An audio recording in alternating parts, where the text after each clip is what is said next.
আশা করি সকলে ভালো আছেন, আমরাও ভালো আছি। আজকে 27 জুন শুক্রবার, এখন বাজে বেলা 12টা। মা রাহুল এসেছিল আমাদের স্কুলের সামনে, ওখান থেকে আমি আর ড্রোন গাড়িতে উঠলাম। এখন আমরা সবাই মিলে যাচ্ছি নাগেরবাজার, মানে আমার বাড়িতে। বাইরের ওয়েদারটা আমার খুব পছন্দের, বেশ মেঘলা হয়ে আছে, মনে হচ্ছে আজকে একবার বৃষ্টি হবে। তার উপর আজকে তো আবার রথযাত্রা। বাড়ি এসে লাঞ্চ করে একটু রেস্ট নিয়েছি। এখন সন্ধেবেলা আমার শাশুড়ি মা বেশ সুন্দর করে রথটা সাজিয়ে দিয়েছে, কারণ দ্রোণ প্রথমবার রথ টানবে। দ্রোণ তো ভীষণ এক্সাইটেড, এখন সে ঠাম্মার সঙ্গে যাচ্ছে রাস্তায় রথ টানবে বলে।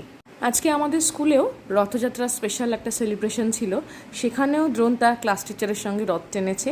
এখন সন্ধ্যে 7টা মতন বাজে। দ্রোণের রথ টানা হয়ে গেলে আমরা এখন যাব মেলায়।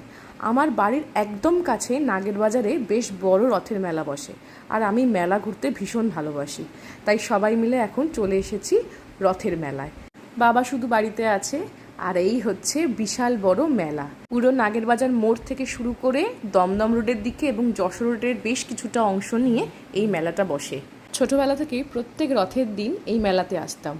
প্রথমে আসতাম মাম্মা মায়ের সঙ্গে, তারপর যখন একটু বড় হলাম, একা বেরোনোর পারমিশন পেলাম, তখন আসতাম বন্ধুদের সঙ্গে, আর এখন এসেছি ছেলেকে সঙ্গে নিয়ে।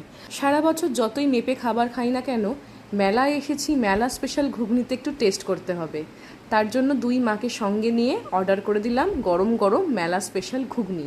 তারপর একটুখানি মেলা ঘুরে ড্রোনের জন্য কয়েকটা বেলুন আর কয়েকটা খেলনা কিনে জগন্নাথ দেবকে দর্শন করে সবাই মিলে আবার বাড়ি ফিরে আসলাম।